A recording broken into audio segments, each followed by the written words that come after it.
It's international students in particular that have grown at a rate far beyond what Canada has been able to absorb.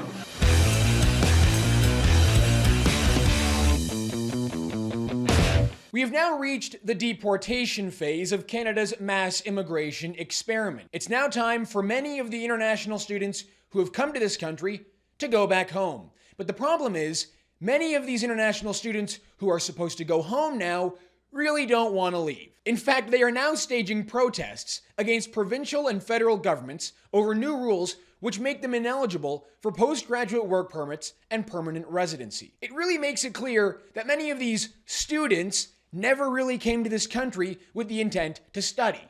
They obviously all came here to get citizenship in Canada. Take a look at what is happening in Prince Edward Island right now. Students who have no right to stay in Canada are now trying to stage a province-wide walkout protest against the provincial government to demand rights and residency in Canada. Wow, what are all those Prince Edward Islanders going to do if there's no one to pour them Tim's coffee for a day? The horror. Now, none of this should come as any surprise to Canadians. A few months ago, this exact same protest was staged by Indian students in Manitoba. They were demanding the exact same right to stay in Canada, which they don't have, by the way, and to be granted an extension for their postgraduate work permits. Of course, what did the federal government do? They acquiesced to the demands of these international students and granted them a 2-year extension to stay in Canada. Now, do any of you really think anything different will happen with these students in P.E.I? I wouldn't bet on it, because on Friday, Immigration Minister Mark Miller told journalists that one way to solve the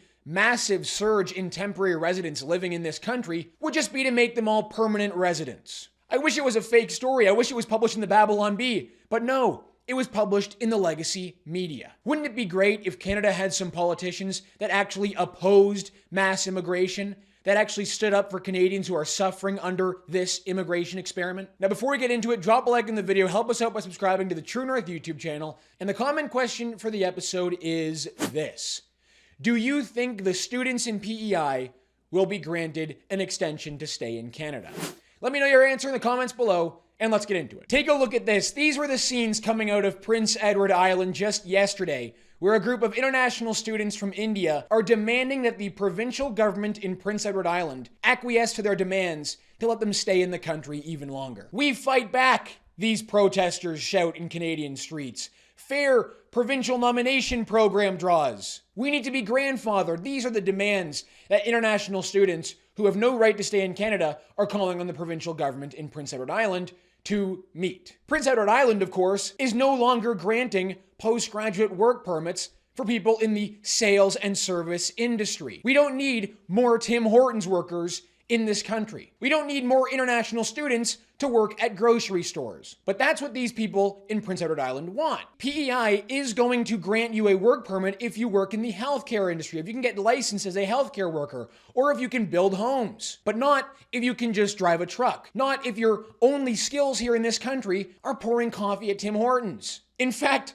one of the reasons why we know so clearly what the demands of these international students are is because on their own Instagram page, they actually interviewed a revolutionary Communist Party leader of Prince Edward Island about their demands. They thought this video would make Canadians want to join their cause, would make them feel bad for the fact that these students have to go back. Look at this video. Hi, I'm Eden. I'm part of the Revolutionary Communist Party here in P.E.I, and I'm here with Rupinder. So, what's been going on? Why are you guys protesting?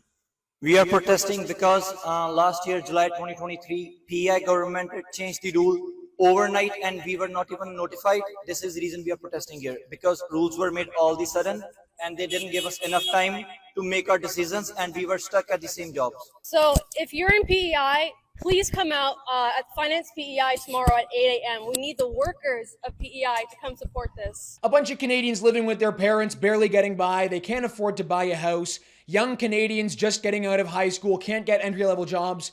But now that we know the Communist Party is on their side, oh yeah, we'll all join them and fight for them. We're now on the side of the students because the communists are there first. Now, you know who is on the side of these protesting students?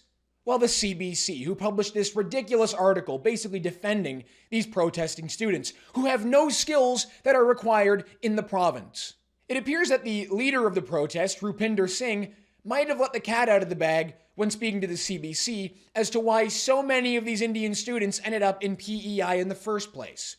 We only get once a lifetime chance. We came to PEI because they made these rules that we can apply for PR after 6 months. 1 year, he said, but they changed it overnight.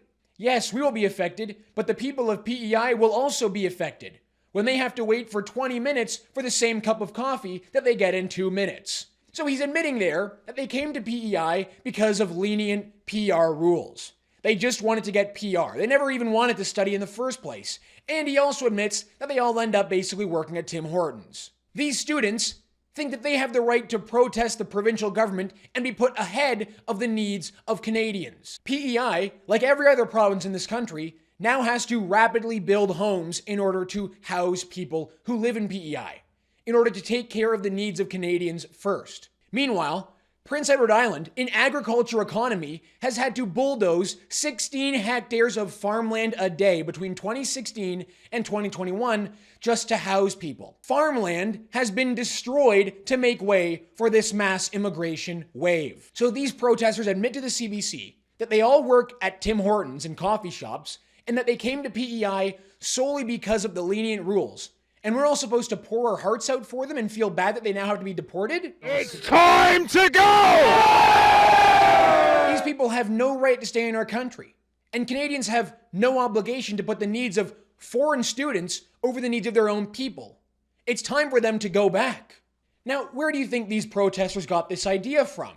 Well, just a few months ago, the exact same protest was staged in Manitoba. They're not building homes, they're not working in healthcare, they're working in service jobs, and they demand to stay in Canada. What does the federal government do? Well, of course, the federal immigration minister, Mark Miller, grants them all a 2-year extension to stay. That 2-year extension gives them enough time to accumulate enough points to then qualify for permanent residency. We know that's the strategy here because Mark Miller said that on Friday. He said the way to solve the problem with temporary residents in Canada is to just make them all permanent. I find this all very strange because it was the same Mark Miller who just a few months prior to saying this said that actually companies have been relying on temporary workers and temporary residents to suppress the wages of Canadians. And it was Justin Trudeau himself, again, a few weeks ago, saying that Canada has too many temporary residents for the country to absorb. So I guess we'll just make them all permanent and the problems will simply just go away. I don't feel bad for these international students,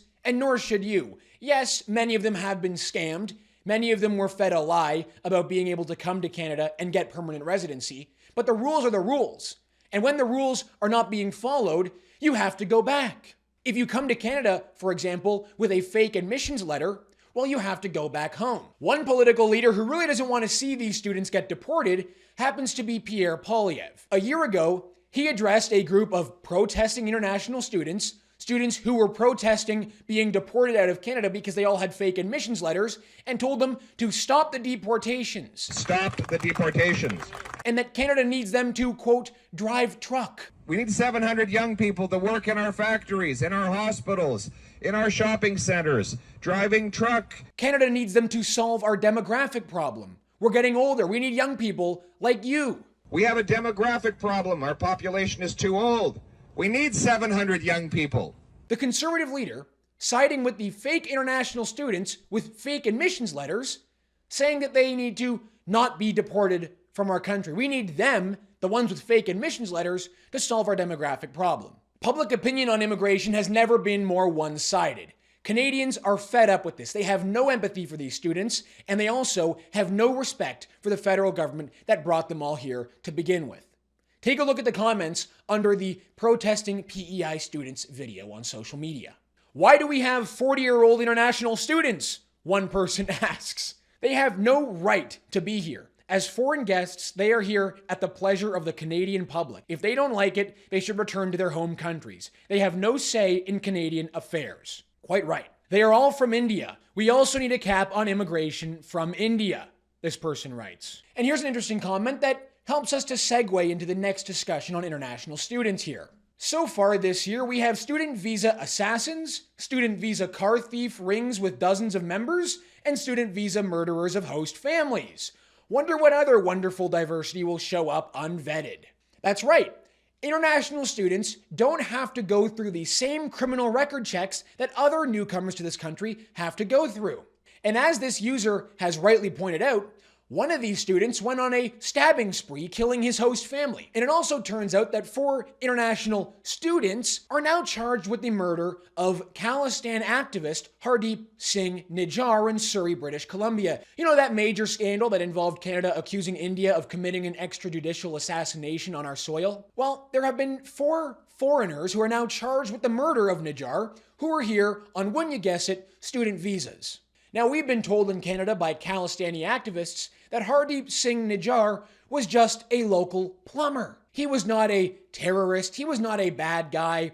Sure, the picture with him standing with an AK-47 isn't necessarily the typical plumber attire, but he was just a regular plumber, and he happened to run a gurdwara. Now, that is, of course, until you happen to find yourself at one of the many Vaisakhi Sikh celebrations, where Hardeep Singh Nijjar is glorified as a martyr for Khalistan, as they call him a shaheed. His picture, Nijjar's picture, was also beside a picture of a man named Talwinder Singh Parmar. Now, for those that aren't aware, Parmar was the mastermind of the Air India bombing, the worst terrorist attack in Canada. Parmar is regarded by some to be the worst mass murderer in Canadian history. But at this celebration, if you can call it that, in Calgary, where there were Khalistani flags waving, Parmar and Nijjar were seen on posters labeled as shaheeds, as martyrs, for the Khalistani cause. At these celebrations, you will find, almost always, Khalistan referendum posters, Khalistan flags, political leaders like Justin Trudeau, Jagmeet Singh, and Pierre Poilievre. And also, you will find the glorification of terrorists in Canada. And interestingly, at this event on Saturday, you had the Canadian Armed Forces opening a recruiting tent at this event where the glorification of a Canadian terrorist was on display. What a great place to try and find new soldiers for the Canadian military, right? Well, I reached out to the Department of National Defense for clarification as to what exactly they were doing at this event and why they were recruiting soldiers at an event like this. Now, in response to our questions, the Canadian Armed Forces said that the 41 Canadian Brigade Group has been going to this exact same festival for many years. As they said, the Calgary Nagar Kirtan Festival is not a political event.